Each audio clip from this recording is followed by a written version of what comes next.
Please welcome Charles Harbison of Harbison Studios to the forum. Hi, Charles. Hi, Tara. It's so great to have you here. Thank you. I'm happy to be here. I'm really excited. So we have to start with what everyone is wondering. How did a young boy growing up in a small town in North Carolina end up dressing Michelle Obama, Lady Gaga, and Beyonce? We need to know. Well, I mean, it starts with having amazing women around you while growing up. And then I studied textiles at North Carolina State University and fine arts. I taught English abroad and studied Central Asian textiles. And then I went to New York and enrolled in grad school for Parsons and just really cut my teeth in the industry there, starting at Michael Kors in women's collection, going through to Billy Reed and so on, until I felt like I had something amazing to say in the fashion industry based on all of my identities, based on this story that you just mentioned of being that Southern, Black, raised poor, queer boy in fashion. Like, how could I wax on beautiful, legacied, modern American dressing? And I did that, and it resonated with some iconic women. And I remember getting the phone call that Beyonce was ordering about 3 or 4 different looks. And my life just changed in such a quick moment. And I'm so grateful to her and to every iconic woman, all the way through to my best friends who I dress for their weddings, and the women who want suits for, important meetings in their lives. They're all important to me. And I'm just super grateful that it all happened. I can't imagine what that the aftermath of that phone call must have looked like wherever you were. There was probably a lot of screaming going on. Amazing, amazing. Lots of screaming, lots of obvious yelling, and the team and I were like, there were tears. And this is before the clothes were even made, right? This is just getting the order. So it was amazing. Sure. So one of the things that you've talked a lot about is your inspiration, and you were inspired early on when we think about design, really by your mother, and how you saw clothes make your mom feel, the confidence it instilled in her. Can you talk a little bit about that? Yeah, definitely. I think, culturally, dressing is a really important part of the lives of so many of us. We apply it to not only to work, but to church, to special occasions, to special events, to iconic moments in life. So there's something about getting dressed that allows us to present ourselves in a way that is, we're more confident, we're more centered in ourselves, and we present the best of ourselves to the world through dressing. And I saw that happen with Mom. We grew up blue collar. She was a blue collar worker. And then on the weekends, she would just transform into this magical, elegant, more confident version of herself. And I think subconsciously, I want to replicate that for women, men, anyone around the world, that through the process of putting on and garbing themselves in the things that I make, that they'll feel like a better version of themselves and go on to do better, more iconic things in the world.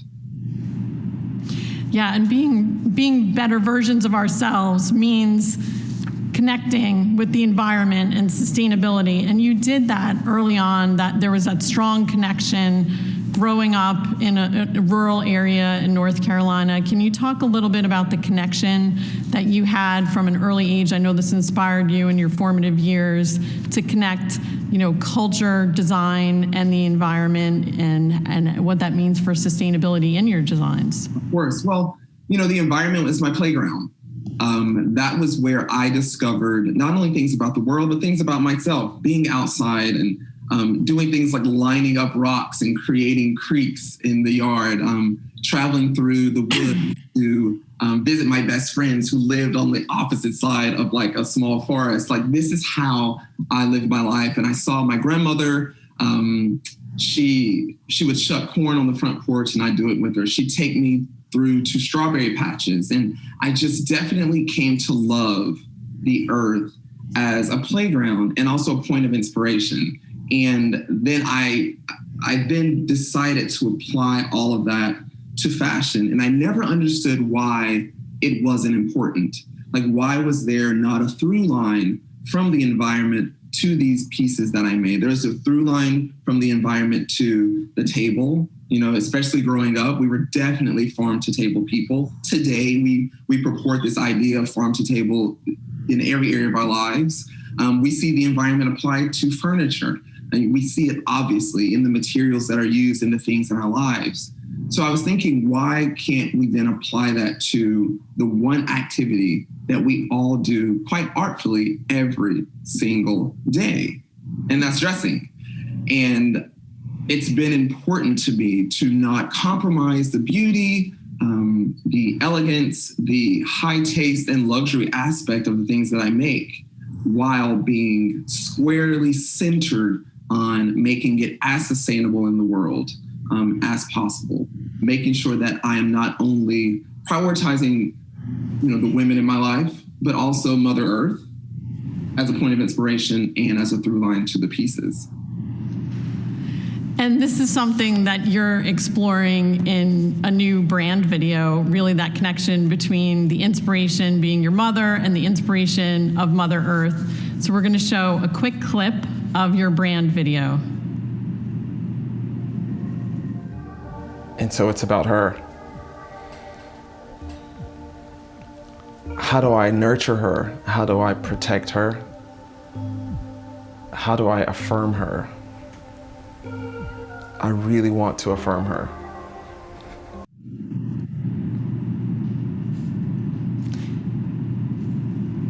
That was great. And we'll have more of that available. We'll show you how you can view a longer version in a little bit. So connecting the sustainability thread, you likely saw our CEO, Jim Fish, his keynote today, and there was a big component related to the circular economy and taking some recyclable material and converting them to their next best use. And a big piece of that is converting some of those materials to backpacks, jeans. The textile industry has become, a huge example of what might be possible. And this is at a time where the fashion industry has really been under attack. Fast fashion, water usage, equity. So tell us a little bit about this partnership that you now have with Banana Republic, where you're going to be designing sustainable designs for that brand. How did it come about, and what is the platform? Well, justifiably, fashion is under attack, right? It needs to be vetted from this perspective. We're really late in doing so in a comprehensive, really targeted way. And so this opportunity with Banana Republic came up through an organization called Harlem's Fashion Row in New York. And they were looking for a designer to lead a capsule of pieces designed sustainably, and at the same time, prioritizing identities that are often left out of the conversation in fashion or just kind of in general across the board. And so with that, we've designed this coterie of pieces that we are sourcing sustainably, which my brand Harbison has always done.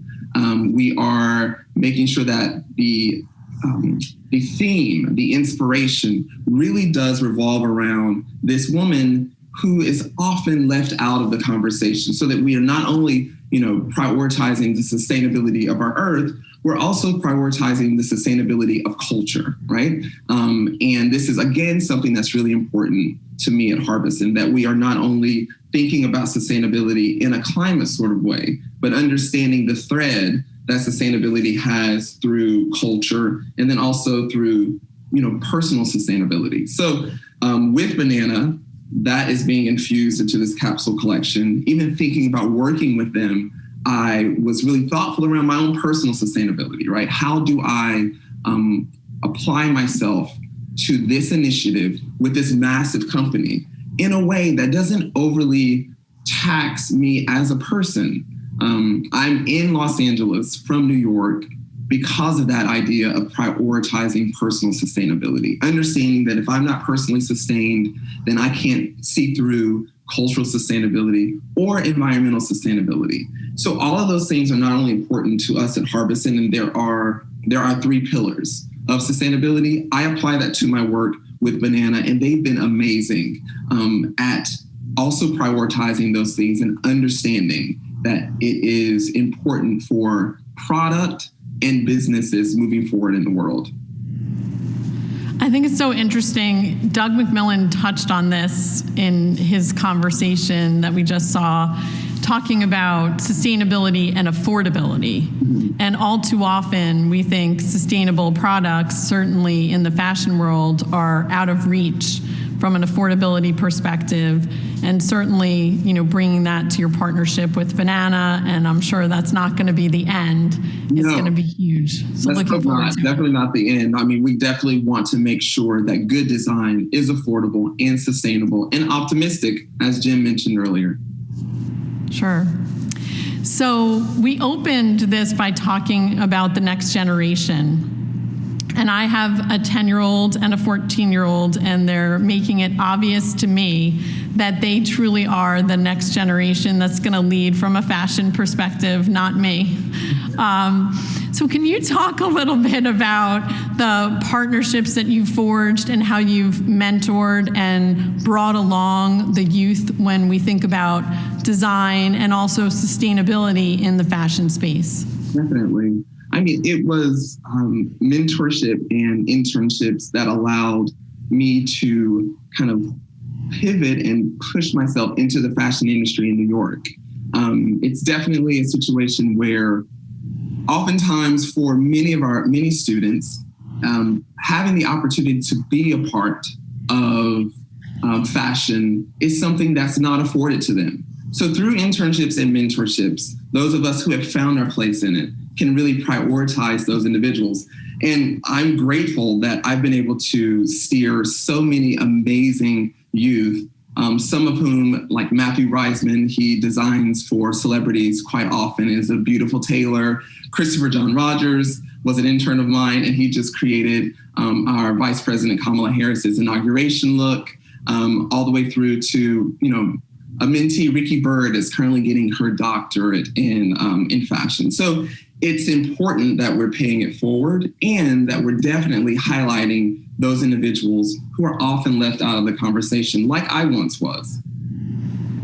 Yeah, that's fantastic. And I love the story about, your mentee really leading the way and creating that piece for Kamala Harris. Gorgeous. It was absolutely gorgeous. And, I've had the opportunity to speak at the White House and to have my time with Michelle. And so just to see that through line of Christopher's doing that, and there'll be so many more of us that do that, and that would do so thoughtfully, not only around culture, but also the environment. It's important, and we're doing it. So we're getting a lot of questions for you, Charles, and I'm going to go to a couple of them right now.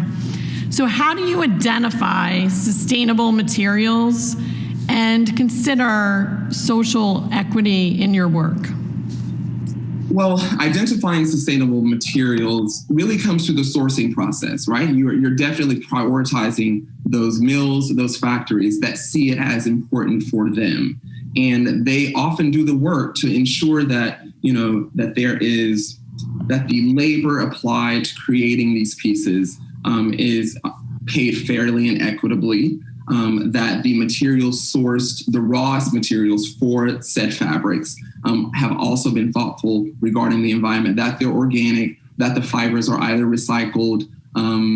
And for example, recently through one of my vendors, Rati, they established this recycled silk puffer batting, which I'm really excited about. It behaves beautifully and it's configured from recycled silk.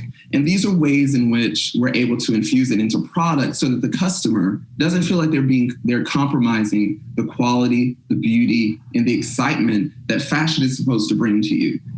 We can't allow them to feel as if they are taking a hit when it comes to the emotional pull that one has to fashion. Fashion is supposed to be romantic and is supposed to entice you. And we can't allow those things to disappear when we are adding sustainability to the project of fashion.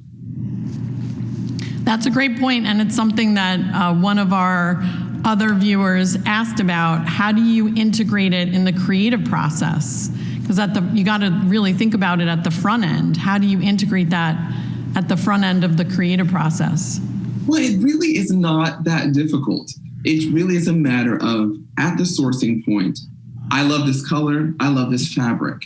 There's no reason why I can't achieve this color and this fabric in a way that is sustainable, right? There's no reason why I cannot find a fabric that'll perform in this gown, or a gabardine that'll perform in this suit in the same way that a conventional one does, but that is sustainable. And so it's really quite easy. And then when it comes to the marketing of it all, you really just center the environment so that your customer base knows that, these clothes are meant to be in the world. And so you show them in the world, and you show them in the world that you want to allow to persist. You show it at the beach, you show it in the forest. It's a way of communicating to your customer that the earth is important, buy accordingly, and save accordingly, and perform accordingly. And you can do so beautifully. And that's what we seek to do. Charles, we heard Indra talk a little bit about the push and pull. So there's what you do within your organization, but what is the pull from the consumer? And I'm sure this is something that you've had to talk a lot about with the folks from Banana. What are you seeing as that pull for sustainable products and sustainable fashion? Well, honestly, the pull that I'm seeing from customers is they are wanting to be acknowledged, right? So the period of time where we could present certain archetypes of beauty, and the customer base would they'd see it, they may not feel represented in it, but they would push past it, right? Now those days are gone. Customers are wishing that their identities would be represented in the media and alongside sustainability, so that whatever this image of sustainability, of beauty, of fashion, of aspiration, of luxury is important that we turn it on its head, and that we look at the customers that are purchasing those items and using those customers as the reference point for what the face of these initiatives should be. And that's everywhere from diverse sizing, women of many shapes and sizes, men of many shapes and sizes, colors, class backgrounds, priorities, whether it be art, whether it be a metropolitan lifestyle, whether it be a rural lifestyle or sporty lifestyle. Everyone wants to see themselves in the marketing that we present around fashion, and we can't compromise sustainability in doing that. I think that's such an important point, because there is this thread about inclusivity and making sure that from a marketing perspective in the fashion industry, that what you're showing is inclusive.